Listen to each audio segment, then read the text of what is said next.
Chapter 368 and 370. Akatsuki's retreat was instantaneous, and before anyone could have reacted, they all just disappeared. As a result, everyone on the battlefield could only stare with frustration but was too helpless to do anything about it. With Akatsuki gone, the attention of all the shinobi of the Tri-Alliance present here shifted towards Yama and Homasubi, who were looking at the disappearing Geto Mazo.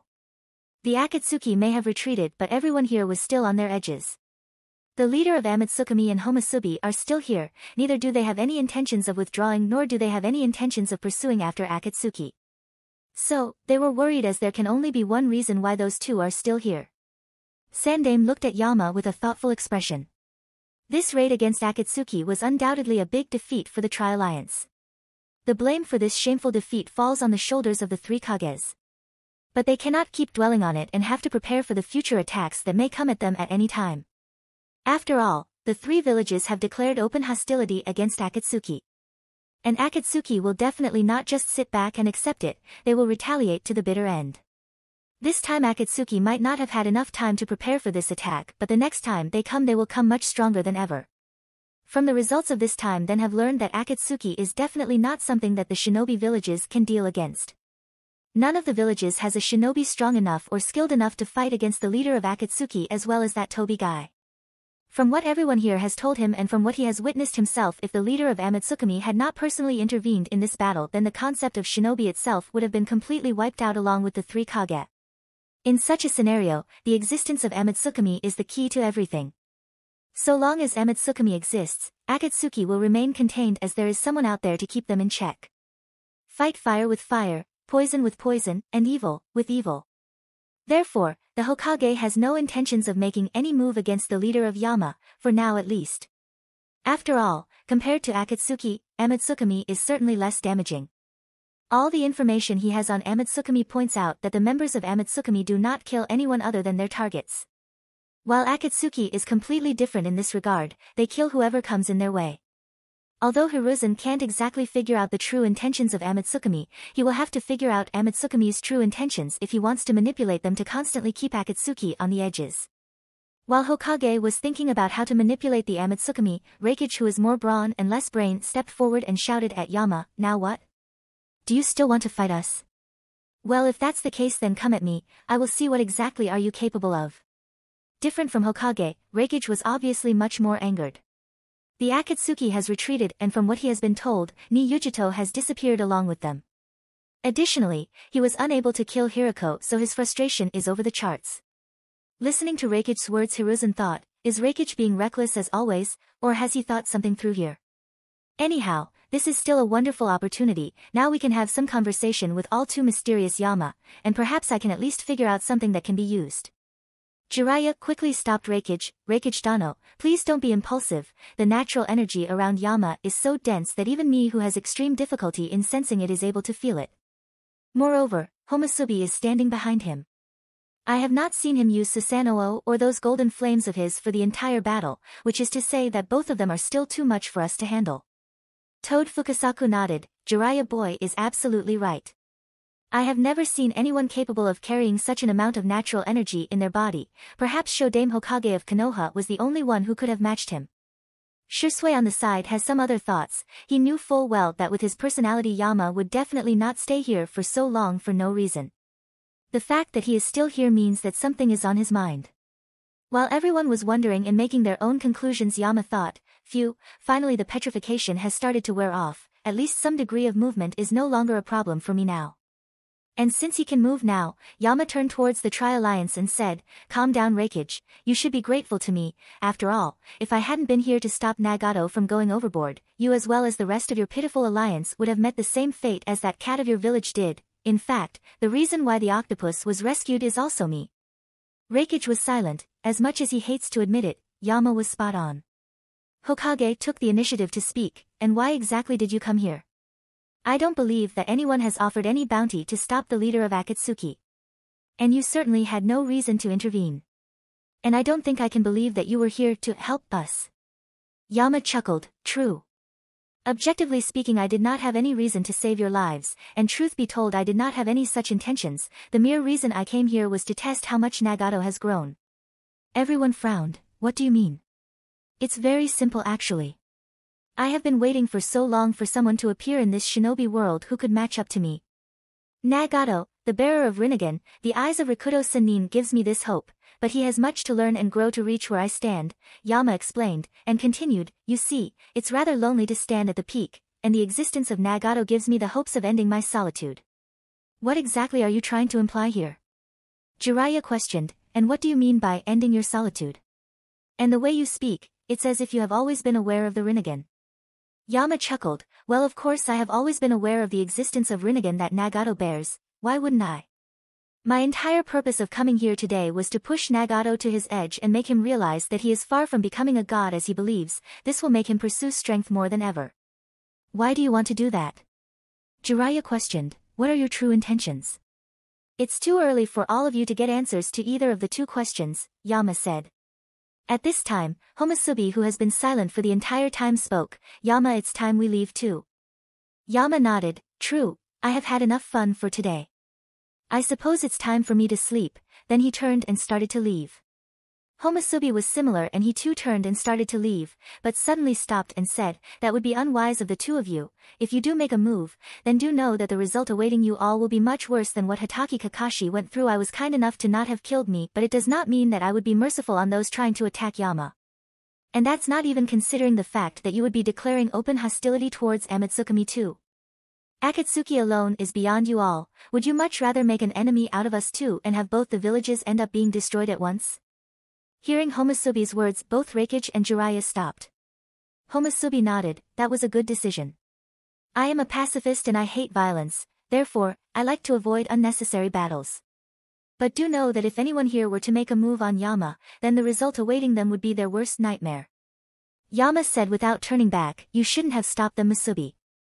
Musubi said, you just wanted to see if Reikage at his top speed can manage to touch you when trying to take you by surprise. And you also wanted to see just how he would scream when you torture the hell out of him, am I right? Yama did not deny, sigh now I won't ever be able to find that. Don't get ahead of yourself you bastards. Reikage roared and the lightning chakra armor was flickering stronger than ever. He was truly angered now. Yama said to Musubi while pointing towards the Reikage, look now you have angered him. Musubi questioned, so what should we do with him now? Shall I burn him to death with my flames? Yama thought about it and said, no, that wouldn't be fun. Musubi questioned, then what do you suggest? Yama said, I am not so sure. Reikage is pretty useless anyway, so ignore him, he will die soon enough anyway. Oh, now that I think about it, these villages are truly screwed, if Akatsuki attacks them again then they would be done for good. Musubi nodded, indeed, you are right. Yama thought a little and then turned around, and said, in light of this, I suddenly thought of something. And what is it that you have thought up? Yama did not answer Musubi but said to Hokage, Hokage, in light of the troubles that your villages will be facing from now on regarding Akatsuki, how about I propose you a deal? Hokage, in light of the troubles that your villages will be facing from now on regarding Akatsuki, how about I propose you a deal? When the Hokage heard Yama's words, there was a hint of surprise on his face, but it was only momentary as he did not show it for more than an instant, and asked in a curious tone, and what kind of deal are you proposing? Yama said, as I have mentioned already, the raid of Tri-Alliance or whatever you would like to call, your group of idiots who rushed into the enemy's base without any prior understanding of what exactly Akatsuki is capable of, was a big failure. You may try to deny it, but you people don't really have the ability to deal with the Akatsuki. Reikage asked with annoyance. What are you trying to get at? Yama looked at Reikage with a condescending look and said, Reikage, has anyone ever told you that it's a bad habit to interrupt others while they are speaking? No wonder a Jinchuriki of your village was so easily captured by Akatsuki. Musubi said, Yama, please don't provoke Reikage intentionally, if you are so interested in playing with him, we can just capture him, it wouldn't be a big deal anyway. Reikage was currently being held down by Jiraiya and some Kumo shinobi, otherwise, he would have already rushed towards Yama. Yama said to Musubi in disappointment, but that wouldn't be fun. Musubi sighed helplessly, and said to Reikage, Reikage, I hope you can ignore Yama's mocking, he likes to play around with those beneath him, so. Reikage's face twitched in anger one after another both of them are mocking him, he had to restrain himself here. Yama said, hey, you don't. But Yama's words were cut short by Musubi, stay silent for now, I will be the one doing talking here. Yama said, but I. Musubi scolded with a dark tone, I said, silent. Yes, sir. Yama hurriedly nodded. With Yama quiet, Musubi turned towards Hokage and said, I apologize for Yama's behavior.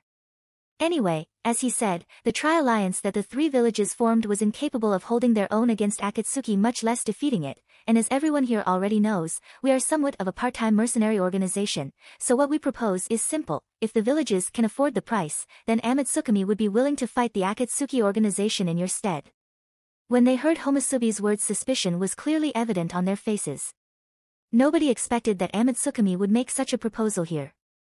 Sandaime had a thoughtful look. He chose to stay silent for now.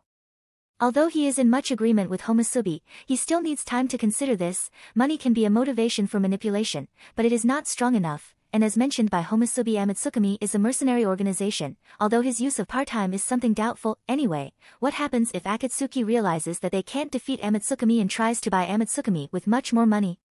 Will Amatsukami forget their enmity with Akatsuki and work with Akatsuki? Or will they not? Seeing everyone's silence, Musubi said, no need to be so hurried, you can consider the deal we have proposed. Alright then, until next time. After saying this, he did not wait for any reply, and Musubi's body turned into thousands of crows covering both him and Yama. When the feathers of crows fell, both Yama and Musubi had disappeared. Looking at the sky where Yama and Musubi were previously, Jiraiya said, that jutsu is really incredible. Now that both Yama and Musubi had gone, everyone could finally heave a relieved breath. Hokage immediately instructed everyone, search the entire village. It may have turned into ruins, but we will definitely find something useful. Also find and rescue those still alive or injured. Reikage also instructed the Kumo ninjas, search for Samui, maybe we can get some kind of information from her.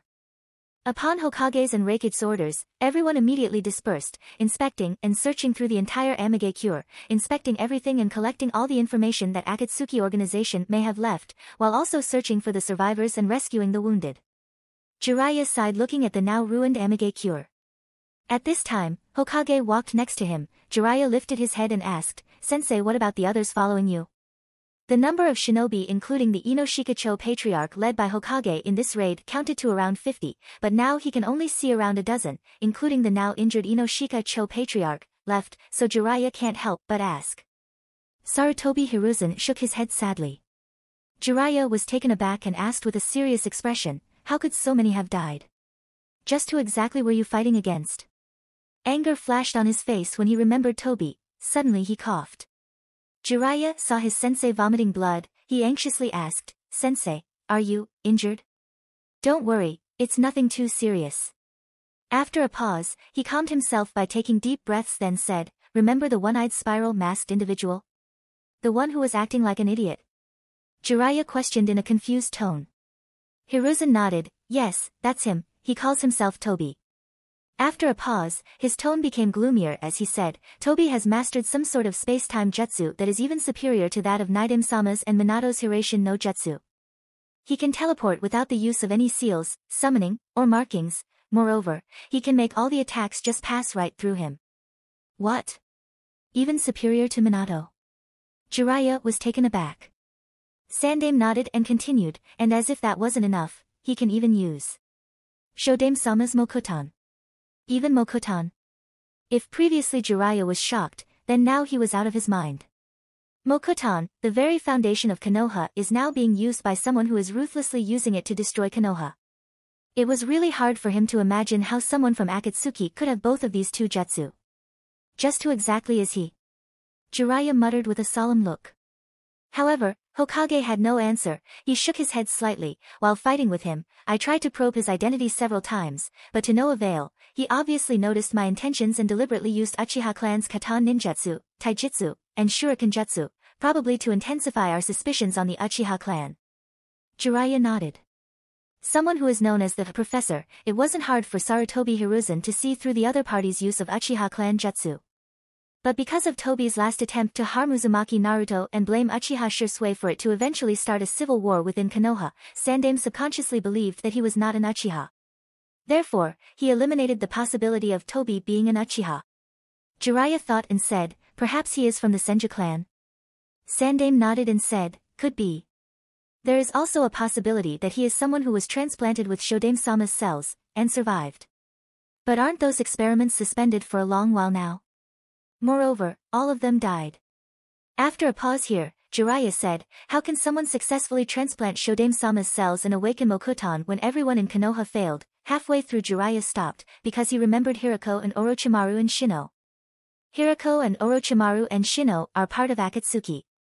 The most important here is Hirako's Chimera Jutsu, using which he has already done the impossible possible. He has perfectly assimilated 5 Kekii Genkai including Sharingan. It doesn't seem impossible if he somehow managed even make others use Mokuton by successfully transplanting Hashirama cells. Thinking of this, Jiraiya said, Tsunade must be informed of this. As the last known descendant of the Senju clan and the granddaughter of Senju Hashirama, Tsunade must be notified of the reappearance of Mokuton in the shinobi world. Hiruzen nodded. Tsunade can no longer be allowed to freely wander throughout the shinobi world. It's dangerous for both her and Konoha. If she were to be attacked by Akatsuki or Amatsukami, then given her condition she would die or probably be taken hostage. We can't afford either. Moreover, now Konoha needs her more than ever. She has to come back, there is no other option. Jiraiya nodded, and said with a doubtful expression, but something has been bugging me, sensei. Hokage knew what exactly Jiraiya was talking about. Orochimaru did not show up for the entirety of time, which is contrary to his character. He should have confronted you or me. Jiraiya nodded and continued, at the same time, Suna's side did not appear here either. Sasori of the Red Sand, the immortal Kakuzu, Shino, and Orochimaru, neither of the 4 appeared here. Is it possible that all 4 of them stopped the Suna unit? Hiruzen's brows tightened, because if the 4 of them really stopped Suna's side, then the losses Suna might have suffered would have been much greater. Jiraiya, take Akimichi Choza, Hyuga Kuroto, and Might Guy with you to the Suna side. I have a bad feeling about them. Somewhere at the border of Amigakure. Kabuto said as he watched hundreds of snakes gathering into Orochimaru's sleeves. Orochimaru-sama, what kind of jutsu was the leader of Amatsukami using? I have never heard of anything like that. Moreover, he was also capable of overpowering the leader of the Akatsuki organization who bears the Rinnegan. I wonder, Orochimaru muttered with a thoughtful expression. This incident did remind him of a certain something, but he is not so sure if that is truly possible. Could it be a coincidence? Or is it possible that my guess is correct? Orochimaru thought. Kabuto questioned, are you not curious, Orochimaru-sama? Orochimaru questioned, what do you think? Kabuto pushed his spectacles to the bridge of his nose and said, you are, there is no need to guess. Orochimaru said with a sly smirk, indeed I am, but even I understand that it's not yet time to offend Amatsukami. With this incident, Akatsuki will pursue me more than ever. Konoha is already after me. I wouldn't want Amatsukami to also come after me. Kabuto was surprised and said, that is so unlike you, Orochimaru-sama. Orochimaru said, perhaps that is indeed the case, but Amatsukami is a mystery even as per my understanding. Offending an enemy about whom you know nothing is not my cup of tea. A snake must always be cautious. Kabuto nodded and said, so what now, Orochimaru-sama? Orochimaru looked one last time in the direction of now ruined Amigakure and said, now we will be on our way to our new home. Prepare for the time Akatsuki will come after me, at the same time wait for a good opportunity. Certainly. Kabuto nodded and followed Orochimaru to their new destination, that being, the Land of Sound, or more specifically Otogakure. On Suna unit's side. Pakura and Maki wrapped bandages over each other's injuries.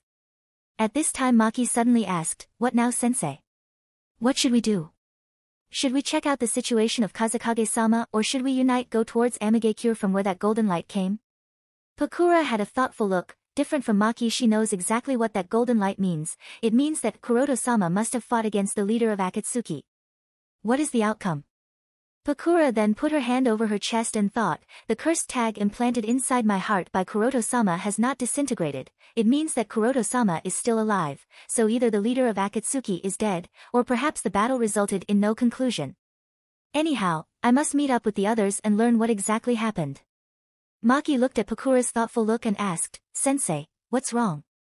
Pakura shook her head and said, nothing, we must move forward and meet up with Chiyoba-sama and Ebizoji-sama, and then unite with the other villages. Maki nodded and then the pair of Kunoichi moved forward. And while Pakura and Maki went on their way, Hoshigaki Kisame was already far away from Amigakure and was on his way to Kirigakure. Kisame and Zabuza's mission assigned to them by Suikazan Fuguki was to stop the Umbu commander of Sunagakure. So the two of them ended up fighting Pakura of the Scorch and her disciple Maki, who uses some kind of cloth binding jutsu. In starting, both he and Zabuza fought the two kunoichi, but Pakura's strength was much stronger than the two had imagined. It was only thanks to the fact that the weakness of Shikuten is Suetun that the two managed to stay alive. But midway, the tide of the battle started to tilt towards the two kunoichi at an extremely fast pace, and that was when Zabuza ran away. From beginning to end, Zabuza had no intention of confronting the Umbu commander and suddenly retreated and went towards the location where Suikazan and Utakata fought the Kazekage. With him left alone, Kisame still fought the two kunoichi alone, but the battle was one-sided and it was only thanks to his massive chakra that he somehow managed to keep them occupied until he received the retreat signal. And he did as he was ordered. Kisame instantly retreated, leaving the battle halfway finished upon reviving the signal. He was unable to kill either of the two, but it did not matter, he did complete his mission and that was what was important. Although he received many injuries, it wasn't anything that couldn't be treated. At this time, Momochi Zabuza, who ran away from the battle with Pakura, was now walking to the place where Kazekage fought against Utakata and Fuguki. Looking around, he saw clear traces of the battle, but what surprised him was that no one was present here, neither Kazekage nor Fuguki or Utakata. Zabuza did see a circle inside which a triangle was drawn, and the strange thing was that the shape was drawn from blood. It was as if this was a ritual site. What the hell happened here, some sort of bloody ritual or something? Zabuza thought in wonder when his eyes landed on a great sword wrapped in bandages lying on the battlefield. Zabuza's expression changed when he realized what exactly was that thing, that is. Not believing his eyes, Zabuza walked closer to the place. He had to verify if what he is seeing is really true or not. This is the real thing, but if this is here, does that mean Fuguki is dead? Zabuza muttered in surprise. Then his eyes brightened and he started laughing. Zabuza then picked up the sword wrapped in bandages in his hands. Ha ha ha. From now on, the great sword Samahata, the strongest of the 7 swords of mist, shall be mine.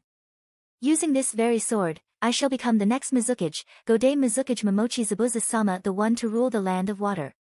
As he said that, his ambitions were clearly displayed, and while carrying Samahata on his back he started running towards the direction of Kirigakure. A great revolution is awaiting us. Somewhere in the land of rain, a lone figure was slowly limping away from Amigakure. This was none other than Utakata, the Jinchuriki Fo Rokubi. Because Akatsuki had to unexpectedly retreat, therefore, they did not have the opportunity to capture the Jinchuriki of Rokubi. As such, he too was left alone, similar to how Killer Bee was left. With everything over, Utakata left the battlefield alone, but not in the direction of Kirigakure. He has no intentions of ever going back to that place anymore. Sometime later, Suna unit side. Under Hokage's order, Jiraiya led Hyuga Kuroto and Might Guy to check on the situation of the Suna unit. And when he reached the Suna side battlefield, specifically where Elder Chiyo and Elder Ebizo fought against the Akatsuki, he witnessed a messed up sight. It was filled with nothing but corpses, with only 3 people who were conscious, that being Pakura of the Scorch, her disciple Maki, and finally an Umbu who has lost both of his arms and a leg. Incredulous, Jiraiya can't help but ask, what exactly happened here? Pakura first looked at Kuroto for a second. He is not Kuroto-sama. Then she turned towards Jiraiya and said, our unit was assaulted by a combined force of Akatsuki and Kirigakure. Wait, did you just say Kirigakure? But what were they doing here? Jiraiya's expression changed immediately and he asked, where is Kazekage Dano? Kazekage-sama, he is missing, Pakura said with an expressionless tone. Missing? Jiraiya was taken aback, not dead or injured but missing. Pakura nodded. I would like to believe that he is still alive, but it's hard to say. Kazekage-sama fought against Suikazan Fuguki, one of the 7 swordsmen of Kirigakure, and the Jinchuriki of Rokubi, Utakata. Jiraiya frowned, but even with that, Kazekage Dano should have been capable of fending his own against those two. Pakura nodded. This is exactly what is confusing me. He should have been, yet he is missing, and neither Suikazan Fuguki nor Utakata is at the site of the battle. All that's left there is a site of destruction at the center of which a ritual circle made out of the blood is present, and nothing else. Might Guy muttered, a ritual circle made out of blood? Is there anyone in Akatsuki who uses such a jutsu? Or someone from Kirigakure? Hyuga Kuroto shook his head, not that I can remember.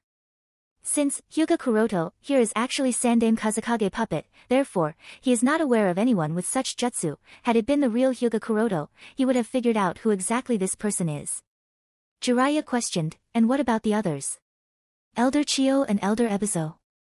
Pakura said, both of them are alive, but their conditions are critical. both Chiyoba-sama and Ebizoji-sama are injured and heavily poisoned, most likely by Sasori. My disciple is keeping them alive, but it is hard to say how long she can keep this up, whereas all the other Umbu are dead.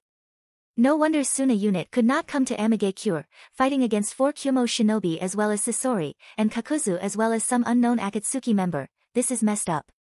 Akage has died in the raid. This is no joke. The impact of this news is going to be too much. Jiraiya thought. Pakura continued, in total, only me, my disciple Maki, are alive and conscious and not so injured, while one shinobi is unfit to continue shinobi life. Chiyoba-sama and Ebizoji-sama are alive but in critical condition. Baki is unconscious but he will recover soon enough. Kazakage-sama is missing or most likely dead. And based on your expressions I would say that nothing went good on your side? Jiraiya nodded sadly. Pakura sighed and said, this raid was a complete loss for the Tri-Alliance. With a sigh, he instructed Hyuga Kuroto and Might Guy, help her clear the battlefield, then we will move to the temporary camp and pass on the news of events here to Sensei and Reikage Dano. Kuroto and Guy nodded as per Jiraiya's instructions and helped Maki. After the battle site was cleaned, all the corpses were sealed inside the storage scroll. Everyone moved to the temporary base camp.